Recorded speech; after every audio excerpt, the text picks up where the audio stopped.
नमस्कार, इन खबर में आपका स्वागत है। मैं विद्याशंकर तिवारी हूँ। आज से ठीक एक साल पहले पुलवामा अटैक हुआ था, जिसमें कि सीआरपीएफ के 44 जवान मारे गए थे। प्रधानमंत्री नरेंद्र मोदी ने उनको श्रद्धांजलि दी है और कहा है कि उनके जो उन्होंने शहादत दी है उसे भुलाया नहीं जा सकता। खैर, ये तो औपचारिकताएं हैं और नेता औपचारिकता पूरी करते रहते हैं, लेकिन इस बीच अमेरिकन राष्ट्रपति डोनाल्ड ट्रंप 24 और 25 फरवरी को 2 दिन के भारत यात्रा पे आ रहे हैं।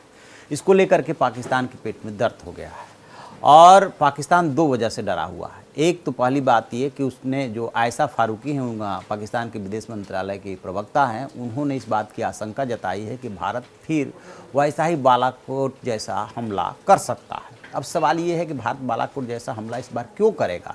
इसका जवाब सीधे सीधे पाकिस्तान के पास नहीं है, न तो आयशा फारूकी के पास है, न वहाँ के प्रधानमंत्री इमरान खान के पास है, किसी के पास नहीं है। उन्होंने बाकायदे प्रेस कॉन्फ्रेंस की और इस आशंका को उन्होंने सार्वजनिक किया। लेकिन असल में जो पाकिस्तान को डर है वो ये है कि अमेरिकन राष्ट्रपति डोनाल्ड ट्रंप जब भारत आ रहे हैं तो उन्होंने क्लियर कर दिया है व्हाइट हाउस ने कि भारत के साथ ट्रेड डील होने वाली है और बड़ी डील हो सकती है। दोनों देशों को एक दूसरे से बहुत सारी अपेक्षाएं हैं, उन अपेक्षाओं को पूरा करने की कोशिश होगी। तो इसमें 1.8 अरब डॉलर का एक समझौता होने जा रहा है भारत और अमेरिका के बीच में। वो है एयर डिफेंस सिस्टम के लिए, और उसको लेकर के पाकिस्तान को डर है। और पाकिस्तान के प्रवक्ता ने जब प्रेस कॉन्फ्रेंस की तो उन्होंने कहा कि ये डील ठीक नहीं है, इससे साउथ एशिया में जो है फिर हथियारों की होड़ बढ़ेगी।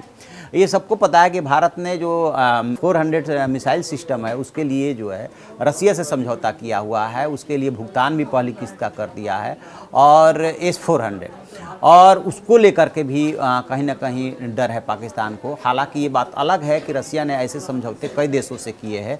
तो एक तो पाकिस्तान को डर है कि जो भारत जो है ये डिफेंस सिस्टम ले रहा है उसका उसके पास कोई जवाब नहीं है, और दूसरी बात ये है कि FATF की बैठक होने वाली है, उसमें उसको ग्रे लिस्ट से बाहर निकलने के लिए जद्दोजहद कर रहा है। दूसरी तरफ भारत का दबाव ये है उसको ब्लैक लिस्ट में डाला जाए। दोनों के द्वंद्व में जो है पाकिस्तान ने, आपको याद होगा, अभी सईद के खिलाफ वहाँ के अदालत ने कार्रवाई की, 11 साल की सज़ा दी है, लेकिन वो अपनी आदतों से बाज नहीं आ रहा है। उससे जुड़े लोगों को अभी भी वो छोड़ रहा है, उसके भाई को छोड़ा है। उस पर इसको लेकर के कोई बहुत ज़्यादा फ़र्क नहीं पड़ रहा है। ये बात अलग है कि FATF की आंखों में धूल झोंकने के लिए वो पेपर वर्क कर रहा है कि हमने इस बीच में ये कार्रवाई की है, क्योंकि FATF ने उसे 27 सूत्रीय प्रोग्राम दे रखा है कि इस पर आपको हर हाल में अमल करना ही होगा। अब जिस बात में मैं आ रहा था या जो आपसे शेयर करना चाह रहा था कि सवाल ये है कि आखिरकार आयशा फारूकी को ये बयान क्यों देना पड़ा कि भारत फिर हमला करने वाला है या वैसी ही कार्रवाई कर सकता है। क्या वास्तव में भारत ऐसी कोई तैयारी कर रहा है, और क्यों करेगा? कोई वजह तो होनी चाहिए, क्योंकि पहले जो कुछ भी हुआ था उस वक्त भी भारत ने क्लियर कर दिया था, यानी कि आज से 1 साल पहले भी, कि उसका युद्ध का कोई इरादा नहीं है। उसने तो सिर्फ ये किया है कि जो अटैक हुआ था उसमें पाकिस्तान का हाथ था, उन लोगों के खिलाफ कार्रवाई करने को कहा गया, पाकिस्तान ने नहीं किया। भारत को आत्मसुरक्षा का अधिकार है, लिहाजा भारत ने वो एयर स्ट्राइक किया था।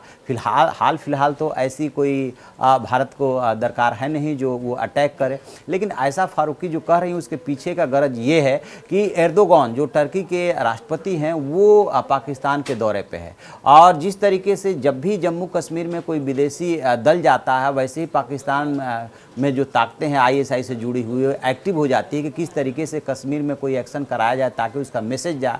ठीक उसी तरीके से उसे ये लग रहा है कि टर्की और मलेशिया 2 ऐसे देश थे जिन्होंने कश्मीर मुद्दे पे पाकिस्तान का साथ दिया था, उनके सुर में सुर मिलाया था कि जब एर्दोगान आए हुए हैं तो उसको लेकर के कहीं भारत ऐसा ना हो कि कोई कार्रवाई कर दे तो उसका संदेश चला जाए। लिहाजा वो पहले ही इस बात को बोल दे रहा है, अपने डर को निकाल दे रहा है कि यदि कुछ चल भी रहा होगा तो मतलब वो सुरक्षात्मक हो जा रहा है ताकि दुनिया को संदेश चला जाए, जबकि ऐसी कोई बात सिरे से है ही नहीं। तो देखते हैं कि इस दौरे के दौरान और क्या मिलता है और क्या पैक्ट होता है, पाकिस्तान उस पर किस तरीके से रिएक्ट करता है। जो भी अपडेट होगा हम आपको अपडेट कराएंगे। आप देखते रहिए हमारा डिजिटल चैनल इन खबर। Thank you. इन खबर चैनल को सब्सक्राइब करें और बेल आइकन दबाना ना भूलें।